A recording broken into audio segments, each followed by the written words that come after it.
Hello everybody, this is X-Wing RLJ playing Subnautica on the PS5. Today we are going to hunt down some more blueprints and components, build the vehicle module fabricator, and build our first seamoth upgrade component. It'll be the storage unit, so that our seamoth has some storage. Now this is going to be out at LifePod 19. We received the coordinates from a radio message already previously. So if you have that turned off, that waypoint, just open up your menu and turn it back on.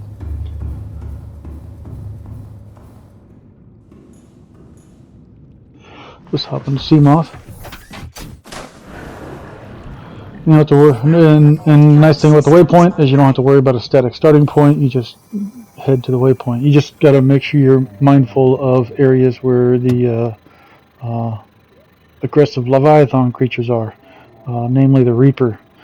If you built your base over towards the side of the Aurora spaceship, you want to make sure you come well behind the ship before you turn south, because there's a Reaper that likes to hang out right behind in the area, right behind the engines of the crashed Aurora.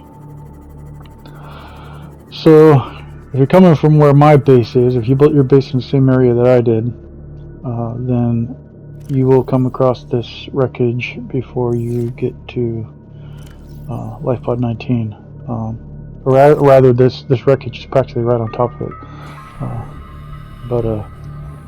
We'll check out the wreckage first.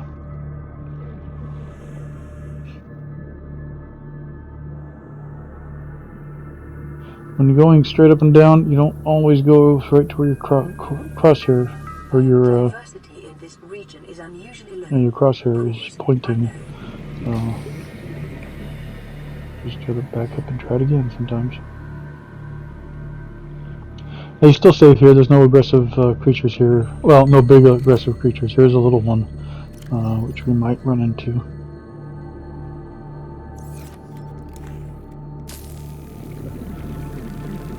Cut through the door here. Now you should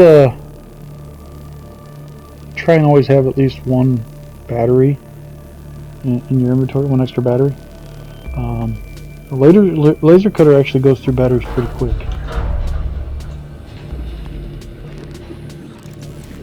Okay, now we're inside. Got a data box.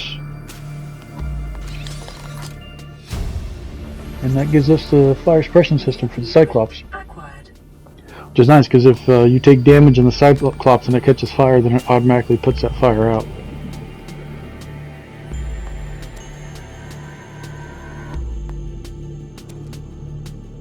Otherwise, you've got to get have fire extinguishers with you, and you got to put it out yourself. Well, the first time I took my Cyclops deep, I did not have that module, and I only had one fire extinguisher, and it wasn't enough to put out all the fires. I ended up losing my Cyclops, and I restarted from my save point. Keep an eye on your depth. We still can only go down 200 meters here, like I said a little bit ago. There's another data box over here. Some more wreckage. So let's hop out and swim on down to that data box. And that gets us the vehicle upgrade console, which is what we needed in order to build upgrade modules for the Prawn and the seamoth. Then you see right here is the torpedo arm fragment for the Prawn, which we will be getting that very soon. We're going to be going to the Aurora to fix its reactor soon, and the Prawn components are inside of it. We're going to need another one of those.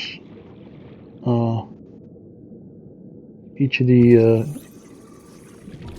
arm upgrades for the Prawn require 2 components to be scanned in order to get the blueprint.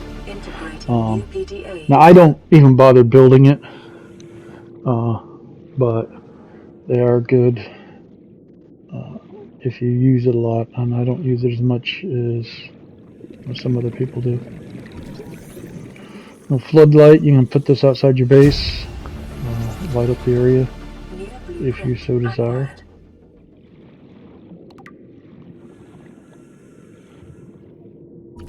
Here's another torpedo arm fragment.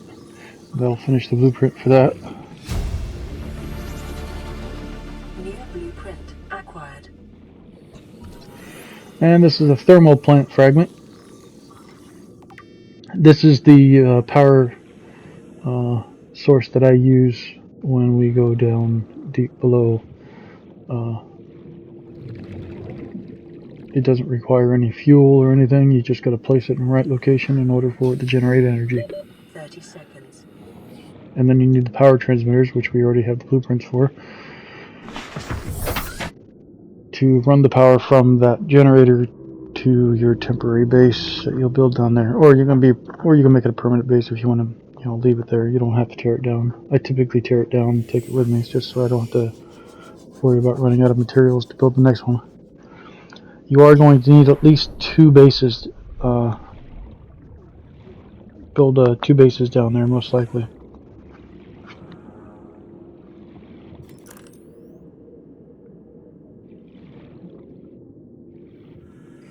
We will actually take the seamoth down to the first location. And there's one of the carnivorous critters, which is likely going to bite us shortly. Yep, there he goes. Switch to your knife and just cut it off your head.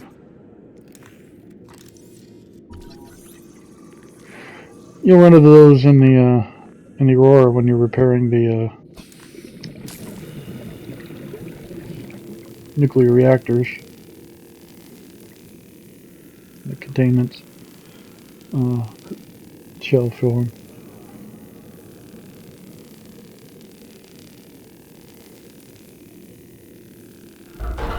And I'll be doing that in just a couple of videos. This is walkthrough part 12. I believe the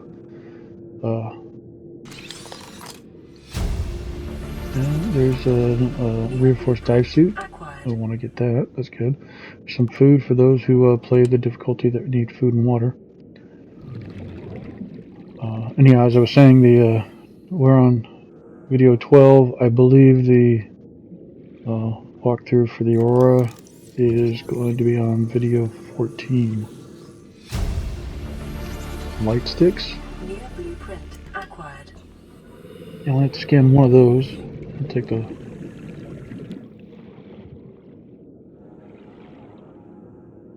titanium that it offers, though. Running out of oxygen.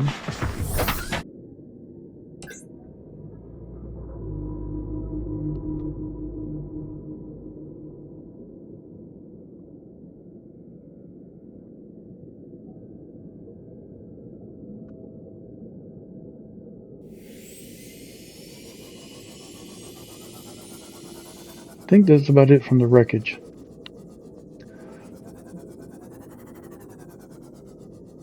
So now we're going to go down to life pod 19. You can see it's sucked down in the crevice here.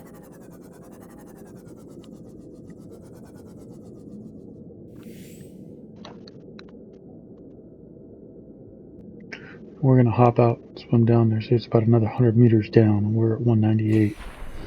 So it's just over 300 meters deep.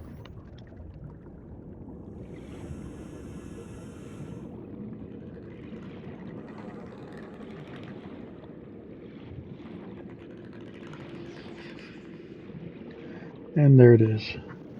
Let's grab the data pad out here. Integrating new PDA data.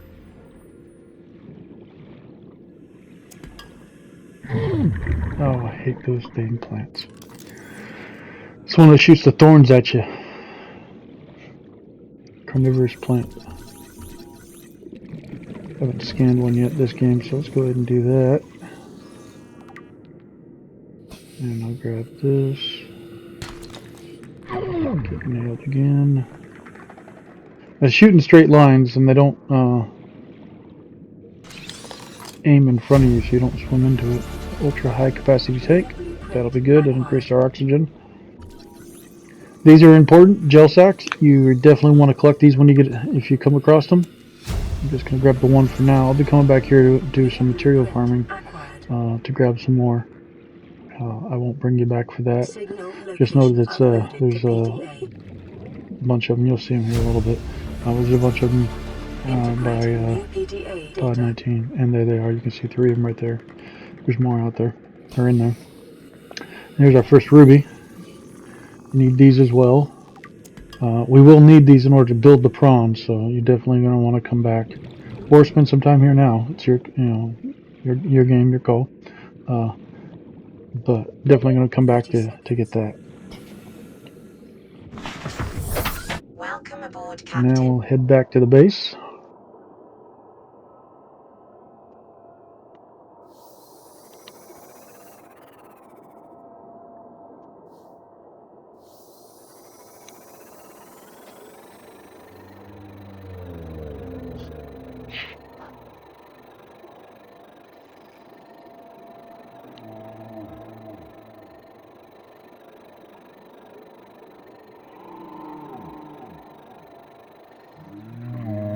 Now, all these places, when we're going to new places, it's always easier to do it in daylight as far as being able to see things better. Of course, you can't control that in the story mode. You can in the creative mode. But if you have something that you can do to keep you busy through the night, building your base or whatever, it just might be easier way to do that and wait till the sun comes up to actually go out to these locations. But it's your call. Sometimes it gets really dark depending on where you're at. Surprisingly, it gets darker on the surface at night than you'll ever find underground when we start heading down deep.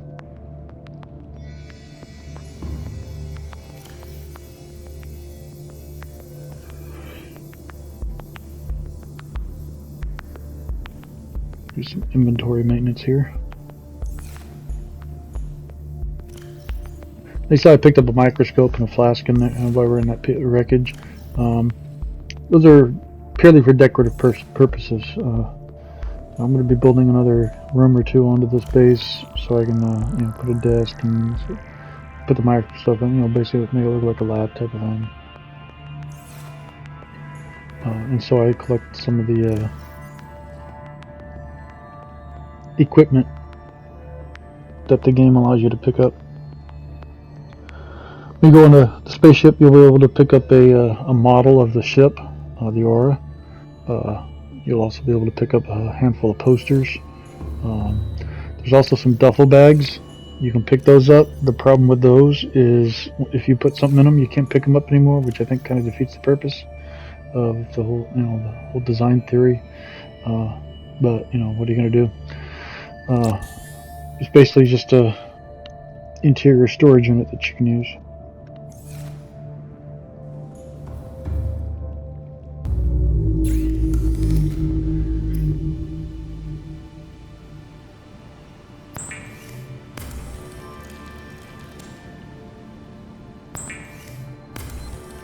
Need that computer chip built.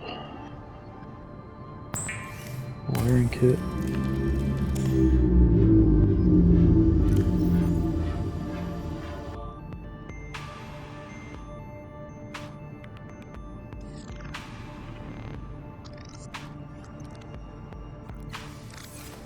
Some copper wire now.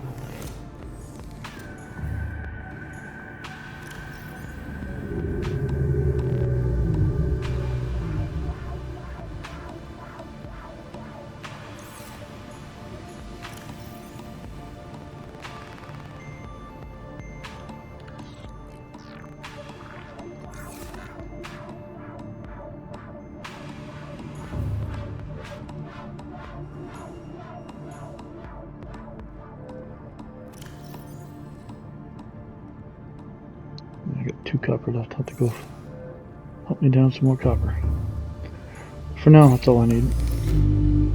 Make a copper wire, and then we can go build a upgrade module.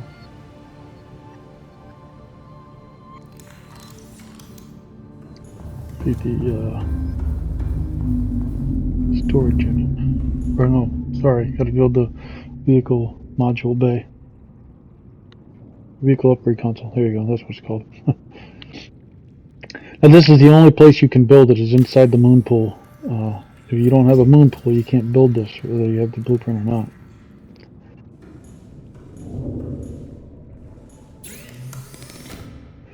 This allows you to build modules, upgrade modules for the seamoth and the prawn only. The fabricator for this Cyclops modules is actually built into the Cyclops.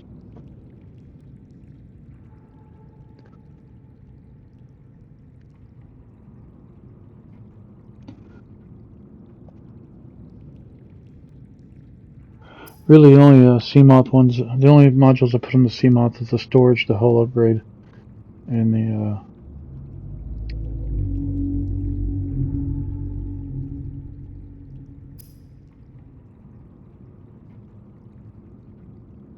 depth module. Sorry,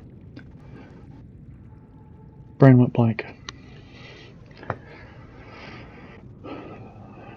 There's only 4 slots, so if you want to put more on it than that, you're limited in that. So if you want to use something different, the defensive system can be helpful, especially if you're trying to do anything close to or in an area patrolled by a Reaper or other Leviathan class aggressive critter. But I don't bother with it with the seamoth. I do like it on the Cyclops, but it is a power hog. It will drain your power cells faster than lickety split. So you always got to have extras. Your Cyclops will have 6 power cells built into it when you build it. You want to have a minimum of 6 more that you can take with you and change them out. And that's why you need to build a couple of temporary bases, because you're going to want to build a power cell charger. If you put one in the you can build one in the Cyclops, but all it's going to do is drain from one power cell to recharge another, which is kind of pointless.